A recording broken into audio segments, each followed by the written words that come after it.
तो 2027 विधानसभा चुनाव का चुनावी बिगुल लगभग हर पार्टी ने फूंक दिया है। प्रधानमंत्री मोदी और योगी जी को जेवर एयरपोर्ट के उद्घाटन का बहाना मिला तो उन्होंने विरोधियों पर निशाना साधा। उधर अखिलेश यादव दादरी में जाकर शक्ति प्रदर्शन कर रहे थे, तो बसपा पूर्व में जाकर मऊ में विश्वनाथ पाल ने एक बहुत ही बड़ा भव्य बौद्ध सम्मेलन आयोजित किया, जिसमें उन्होंने अखिलेश यादव समाजवादी पार्टी पर जमकर हमला बोला। लेकिन बीएसपी की जो मीटिंग थी उसमें सबसे बड़ी बात जो निकल के आई वो ये कि 14 अप्रैल को उत्तर प्रदेश के सभी 18 मंडलों के सभी जिलों की अंबेडकर जयंती का बसपा कार्यक्रम लखनऊ में मनाया जाएगा। ये बड़ी खबर है और लोग जो हैं इसको 9 अक्टूबर से कंपेयर कर रहे हैं। हालांकि मुझे जो खबर मिली, जो मुझे पता लगा वो ये पता लगा कि ये एक श्रद्धांजलि कार्यक्रम होगा जिसमें लोग श्रद्धा सुमन अर्पित करेंगे जो मेन अंबेडकर स्मारक है, और वहां पर बड़ा जमावड़ा तो होने वाला है। लेकिन ये 9 अक्टूबर की तरह करने का इसका कोई प्लान बसपा का है नहीं। हालांकि इस वीडियो के माध्यम से मेरी दरखास्त है, रिक्वेस्ट है बहन मायावती जी से कि 9 अक्टूबर से भी बड़े कार्यक्रम के रूप में इसको करा जाए और इस बार बहुत ही भव्य तरीके से एक अंतर्राष्ट्रीय स्तर का कार्यक्रम करके आप अंबेडकर जयंती मनाइए। और अगर ज़रूरी लगे आपको तो इस कार्यक्रम को शाम को भी किया जा सकता है। मैं आपको बता दूं, दक्षिण भारत के अंदर क्योंकि उस तरह की लॉ एंड ऑर्डर समस्या कम है तो वहाँ पर चुनावी रैलियाँ अमूमन शाम को होती हैं।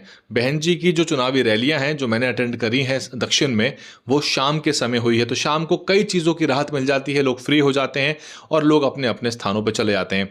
क्योंकि लखनऊ बिल्कुल भी रिमोट नहीं है, इनएक्सेसिबल नहीं है, तो लखनऊ में शाम का भी भव्य कार्यक्रम किया जा सकता है जिसमें आप केवल भाषण तक सीमित ना रख के उसमें विभिन्न क्षेत्रों के मेधावी छात्रों को आप प्रोत्साहित करिए, उनको पुरस्कृत करिए। अलग अलग विभागों के, अलग अलग महकमों के, अलग अलग प्रोफेशंस के जो उत्कृष्ट परफॉर्मेंस हैं उनको सम्मानित किया जा सकता है। साथ ही बड़े भव्य अम्बेडकर जयंती के उत्सव पर रंगारंग कार्यक्रम, सांस्कृतिक कार्यक्रम हो सकते हैं जिसमें आप नृत्य या संगीत के जरिए आप बाबा साहब की विचारधारा को तो रेखांकित करेंगे, बल्कि कार्यक्रम की भव्यता में भी 4 चांद लग जाएंगे। और 14 अप्रैल का जो बहन जी का संबोधन होगा वो 2027 की जो चुनावी बिसात है उस पर बसपा को बहुत मजबूती से काबिज कर देगा। और अभी हालांकि समय आज 1 तारीख है और 13-14 दिनों का समय है। अगर बसपा प्रयास करे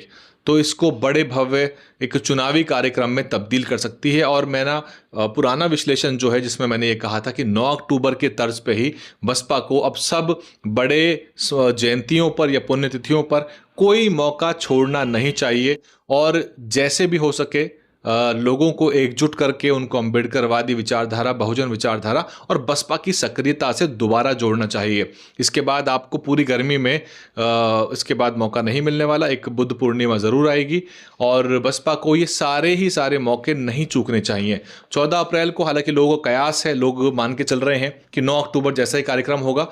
और मैं आपको बता दूं कि लोग आने के लिए लालायित हैं। आप इसकी कमेंट पढ़ेंगे इस रिपोर्ट की तो समझ में आ जाएगा। बीएसपी के आला पदाधिकारी भी देखते हैं और अगर बहन जी तक मेरी ये न्यूज़ रिपोर्ट विश्लेषण पहुंचाया जाए तो इस दरखास्त को भी बहन जी तक पहुंचाया जाए कि 14 अप्रैल को बहन जी को अंबेडकर स्मारक आना चाहिए और अपना बहुत ही ज़्यादा शानदार एक तरह का चुनावी भाषण वहां करना चाहिए जिसमें बहन जी बता दें कि बसपा की सरकार बनने पर क्या कुछ होगा और सपा की क्या कारगुजारियां हैं, क्या कुछ रहा, और जो अब कांशीराम साहब को लेके कांग्रेस, सपा, ये सारी पार्टियां जो है लामबंद है और इनकी वास्तविकता कुछ और रही है। लेकिन अब सब जो है वो कोई कांशीराम साहब के मार्ग पर चलना चाह रहा है, कोई बाबा साहब की बात कर रहा है। तो ये जो है इन सबको सत्ता काल में दलित जो है टेस्ट कर चुका है। अखिलेश यादव जी की सरकार रही और वैसे भी किसी नेता को अगर आपको परखना हो तो उसको सत्ता काल में उसको चेक करिए, क्योंकि सत्ता जाने के बाद तो सब हम्बल हो जाते हैं। नेता आपके घर पे कैसे आता है वोट मांगने के लिए, हाथ जोड़ के आता है, उसके बाद 5 साल आपको वो नेता आसानी से मिलता नहीं है। अपवाद ज़रूर है अच्छे नेताओं के जो 5 साल मिलते हैं, लेकिन जनरलाइज बात यह है कि आपको अगर किसी नेता को या किसी मुख्यमंत्री को चेक करना है तो आपको उसके सत्ता काल को चेक करना होगा। और बसपा को ऐसे मौके इसलिए नहीं छोड़ने चाहिए क्योंकि बसपा रोजमर्रा की रोजाना की जो राजनीति है वो नहीं कर रही है। बसपा रोजाना की राजनीति नहीं कर रही है, उसकी कैडर मीटिंग चल रही है। बहन जी ने बूथ गठन का काम दे दिया और जमीन स्तर पे बसपा जो है अपने संगठन को मजबूत करने का प्रयास कर रही है, लेकिन जो एक मैक्रो लेवल पे जो इम्पैक्ट है, जो व्यापक स्तर पे यानी कि प्रदेश स्तर पे जो उसका एक पॉजिटिव इम्पैक्ट है या जो लहर बननी चाहिए, उसके लहर के बनने में बहुत मेहनत लगेगी। हालांकि ये मैं आपको बात बता दूं कि आकाश आनंद जी की जो चुनावी सभाएं हैं, रैलियां हैं, वो ज़रूर शुरू होंगी बहुत जल्दी, क्योंकि उसकी तैयारी की जा रही है। और जहां तक मुझे पता लगा था, आकाश आनंद जी लखनऊ में ही रहेंगे, उनके लिए वहां पर एक दफ्तर भी तैयार हो रहा है। तो कोऑर्डिनेशन जो है सारा लखनऊ से होगा। बसपा चुनाव जीतने के लिए ही लड़ेगी, कोई पार्टी हारने के लिए नहीं लड़ती है। लेकिन आपके जो एफर्ट हैं, जो आपकी मेहनत है, क्या वो सही दिशा में है, और जो पैसा खर्च होता है पार्टी से, क्योंकि हर पैसे का हिसाब ये है कि आपकी खर्च किए गए एक पैसे से कितना वोट आया। 1 रुपया खर्च हुआ तो कितना वोट आया। तो खर्चा तो अपनी जगह होगा। 2022 के विधानसभा चुनाव में बसपा का जो आधिकारिक खर्चा बसपा के खाते से हुआ था, वो लगभग 65 करोड़ रुपए के आसपास था। 65 करोड़ रुपए बसपा का ऑफिशियल खर्चा पिछले 2022 के विधानसभा चुनाव का था। और इसके अलावा जो प्रत्याशियों ने खर्च किया होगा वो अपनी जगह है। तो लगभग बसपा ने 150 करोड़ से ज़्यादा खर्च कर दिया, जो कि एक चुनाव के लिए बहुत बड़ा खर्चा नहीं है। बीजेपी इससे कई ज़्यादा गुना खर्चा करती है, अन्य पार्टियां इससे बहुत बड़ा खर्चा करती हैं, ऑफिशियल रूप से भी, और जो प्रत्याशी करते हैं जिसका कोई अकाउंट एज सच होता नहीं है। हालांकि प्रत्याशियों को अपने खर्च का ब्यौरा देना है, लेकिन 6 महीने से ही खर्च शुरू हो जाता है, 1 साल पहले से ही खर्च शुरू हो जाता है।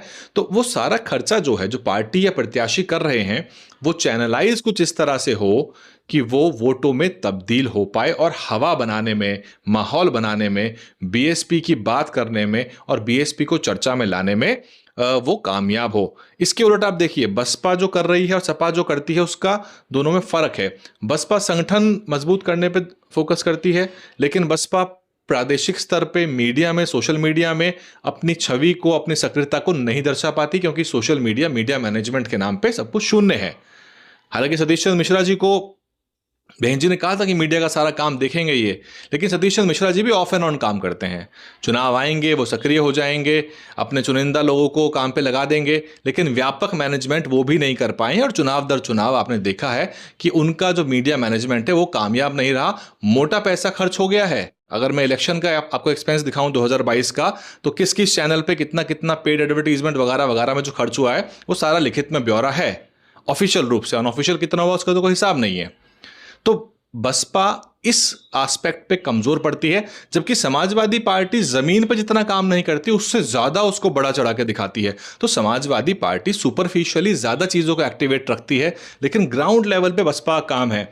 अगर बसपा थोड़ा सा अपने जो इग्नोर्ड एस्पेक्ट्स हैं, जो जिनकी अवहेलना हुई है, जो चीज़ें जिस पर, जैसे कि आपने एग्जाम में कुछ चीज़ें अच्छी पढ़ ली, कुछ चीज़ें नहीं पढ़ी, तो जो आपने छोड़ दिया उस पर अगर आप काम कर लेंगे तो आप अच्छे नंबर से उत्तीर्ण हो जाएंगे। और बसपा अपना आंकड़ा, अपनी संख्या बढ़ाने में बिल्कुल कारगर साबित होगी अगर ऐसे मौक़ों को ना चूका जाए, ना छोड़ा जाए। तो 14 अप्रैल को 9 अक्टूबर से भी बड़ा, भव्य और उससे भी ज़्यादा बड़े स्तर का कार्यक्रम होना चाहिए, और लोग अपने अपने साधनों से, बसों से लखनऊ में जाने के लिए तैयार हैं, जाना चाहेंगे।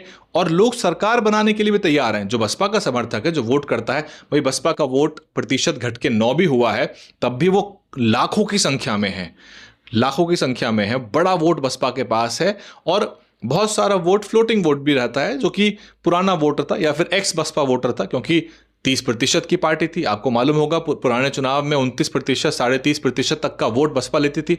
तो वो 30% वोट डालने वाले लोग कहां गए? तो बसपा का प्रोजेक्शन का फेलियर है। बसपा प्रोजेक्ट नहीं कर पा रही है अपने आप को, और विनेबिलिटी का फेलियर है, क्योंकि कहीं कहीं चुनाव जो है उत्तर प्रदेश में बीजेपी को हराने का चुनाव बन जाता है। और बसपा अगर तीसरे चौथे की लड़ाई लड़ेगी या दूसरे तीसरे की भी लड़ाई लड़ेगी, तो फिर बसपा पहली पसंद नहीं बनेगी। आप ध्यान से देखेंगे तो पिछली बार 1 सीट पे जीत मिली थी, और बहुत बड़ी संख्या में सेकंड भी नहीं रही है, और बड़ी संख्या में बसपा की जमानतें जब्त हुई हैं, जो कि होता नहीं था। तो वास्तविकताओं से वास्ता रखते हुए, जमीनी हकीकत से रूबरू होते हुए, बिना ज्यादा हवाबाजी के असल में माहौल बनाया जाए, तो ये बिल्कुल संभव है। इसलिए फिर से मेरी दरख्वास्त है कि 14 अप्रैल पे भव्य से भव्य जितना बड़ा कर सके, और बसपा अपनी मैनेजरियल स्किल्स का, अपनी ऑर्गेनाइजेशन स्किल्स का एक तरह से प्रदर्शन करे और दिखाए कि हम बहुत ही मास्टर ऑर्गेनाइजर्स हैं। क्योंकि कांशीराम साहब की पार्टी है ना, और कांशीराम साहब बहुत बड़े संगठक थे, विश्व स्तर के संगठक थे। उन्होंने किस तरह से 30 साल के अंदर ऐसा ताना बाना बुना DS4 बामसेफ से लेके बसपा तक कि वो पार्टी उनके जाने के बाद तुरंत ही पूर्ण बहुमत की सरकार बनाती है और फिर वो एक तरह से ऐतिहासिक कार्य करती है।